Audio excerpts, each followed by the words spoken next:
Hi guys, it's Steph here from the Novelty Corner. Welcome back to my channel and welcome to another Books Beside My Bed video. For those of you who are new here, I film one of these every week where I wrap up the last 7 days worth of reading, and for those who are very familiar with the series, welcome back. This is my reading week from the 30th of August until the 5th of September. I read a total of 7 books this week, including novels and novellas, and short stories actually. A total of 2,018 pages, and my yearly reading total is up to 291 books. Those following along with my MCU rewatch, this weekend we have completed Infinity War and Endgame, so we only have Spider-Man Far From Home to watch, which is the only MCU film that I haven't seen yet, so I'm very excited to watch that. I'm going to be watching Spider-Man tonight on Sunday, so yeah, I'm looking forward to that. I think it's going to be great. I'm looking forward to something just a little bit lighter. On to the books. The first book that I'm going to talk about is Feel the Fire by Annabeth Albert. This is the 3rd book in the Hot Shot series and it's coming out in, I think, October this year. It's either late October or early November. I did receive a review copy from NetGalley, so thank you very much to them. And I gave it 4 out of 5 stars. You might remember last week I did read High Heat, which was the 2nd book in the series. And so I just decided to back-to-back them while I had them and just stay in that world, and it was a really good life decision. Feel the Fire is a second chance male-male romance set in a small town in Oregon. Obviously the entire series follows people who work for the local fire department type thing. I still can't conceptualize that part really clearly because it sounds very different to what I know of in terms of firefighting, but that's beside the point. All the characters in the series are there to work the fire season in Oregon. We'll go with that because that makes sense. In Feel the Fire, we follow Louise Riviera and Ryland Tucker. Ryland Tucker has lived in this small town his entire life. He's currently sort of like the fire chief or coordinator of the local group. And Louise was his boyfriend in high school, but he moved away. And they'd always promised each other that Tucker would follow Louise to Los Angeles at the end of high school. And then he never did. And then the next thing that Louise knew was that Tucker was getting married because he had gotten one of the local girls pregnant. So, flash forward 20 years later, Louise is a fire behaviour specialist and he has been loaned out back to Oregon because there is a spate of suspected arson fires that have been initiated and they want his opinion. So he's going out there and he suddenly finds himself reunited with Tucker. Tucker is also sort of in a weird place in his life.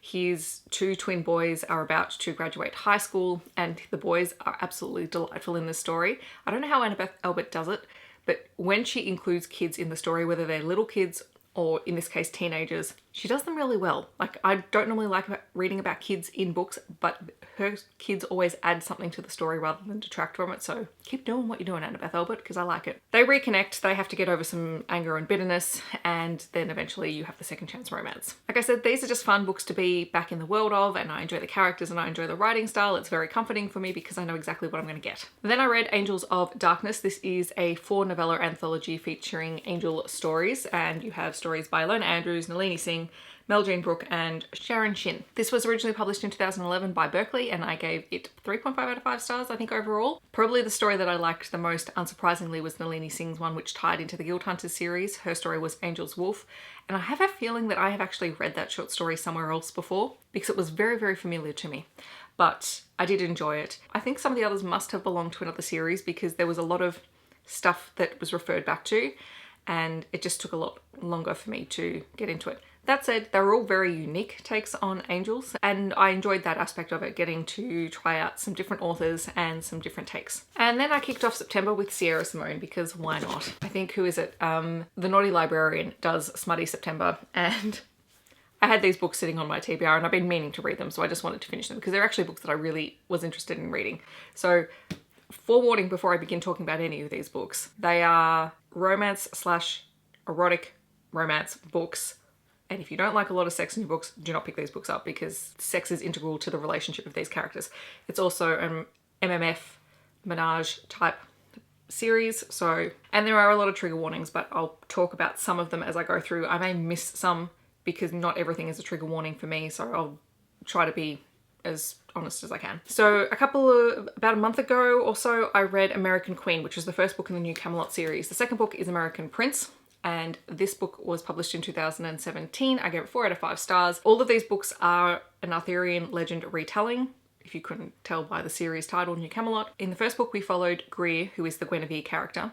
In the second book, we mostly follow Embry, and Embry is the Vice President of the United States, the best friend of the President, and Greer's first lover. And the three of them are very intimately tied together, and without spoiling the first book, they've found a way to sort of make this relationship work. However, Embry and Ash, who is the president, have a very complicated past because the two men have loved each other for many, many years. They've known each other, I think, by this point for 15, 20 years. And Ash has proposed to Embry twice in that time, and both times Embry turned him down for various reasons, and you find out some of them in this book, and you also find out some of them in the third book. American Queen ended on a bit of a cliffhanger because something happened to Greer, and at the start of this book we kick off with Embry and Ash trying to decide who is going to be able to go in and save her, and the decision is made that it will be Embry because Ash can't go. He's the president, he like literally can't, but they both have the same training, so Embry goes. That's where we have a whole lot of trigger warnings. So there is attempted rape, there is consensual non-consent in this book as well. What we mostly have in this story is a whole lot of political power play between Ash's opposing side and people trying to get one up on Greer. And in between all of this you have Embry, and we split the story quite often between his past with Ash and his present, and how all of that affects his actions. And we discover that Embry is a very, very broken character. I mean, I think there's elements of that in all of the characters except for Greer. Greer is actually probably the most stable character in this trilogy. Embry really doubts his self-worth the whole way through the series, but it's really prevalent in this because we get a lot of his inner thoughts. And in a lot of ways, he's one of my favorite characters in the series because he is still trying to figure himself out. He doesn't know. And he doesn't know how to cope with the relationship, and he doesn't know how to move it forward, and he doesn't know how to ask for what he wants. But yes, then I followed this up with American King, which is the biggest book in the series, and we get more of Ash's perspective. Oh, and I forgot to say at the start, it is also a BDSM series, and Ash is the dominant character. Greer is a definite submissive. Embry is, I don't know if he's actually a switch, but he's submissive to Ash, but he's not necessarily submissive to everyone. And obviously this is the concluding book to the entire series, and I really actually can't talk about the plot of this one because it will just spoil absolutely everything else in the book. But suffice to say, this is where we get a lot of the Arthurian legend start to be explained in more detail. And there's a bit of a magical realism element in it. And the whole thing was just very suspenseful and tense, and you wanted to see all these characters succeed when it seems like everything is broken. And yeah, it's a series that really fascinated me. But yes, very steamy books, so obviously keep that in mind if you're going to read it. But I thoroughly enjoyed the series. I also have two novellas that take place after the series. So 3.5 is Cards of Love, which I think was a 2018 release, and this follows the story of Rhys Merlin, who is sort of the, I don't want to say puppet master because that sounds really bad, but he's sort of orchestrating a lot of the events that take place in the series to get to the best possible outcome for all of the characters, and his relationship with Nimue, who happens to be Embry's aunt. So that was Cards of Love. And then American Squire is book 3.6, and this one takes place after American King, and it features Ash's presidential aide Ryan Belvedere, who is at a bit of a loss after the end of the series, and he ends up being sent by Merlin over to London to find a rare book. And there he meets Sidney Blount, and a relationship ensues. This is another, actually both of these are BDSM books as well. And this one also ties in to the Thornchapel series. It would in fact take place before the Thornchapel series begins, because the place where Belvedere has been sent to find the book is Thornchapel. So that was a really nice tie-in because I need to get back to the Thornchapel series as well. So yes, that was all my Sierra Simone books, and the last book that I read this week was Don't Hex and Drive by Juliet Cross, which is an upcoming release on the 8th of September, and it is the second book in the Stay a Spell series. I gave it 4 out of 5 stars. I absolutely adored this book. It was just so delightfully fun. I have read the first book, which was Wolf Gone Wild, couple of months ago, and the series follows the Savoy sisters, who are witches living in New Orleans.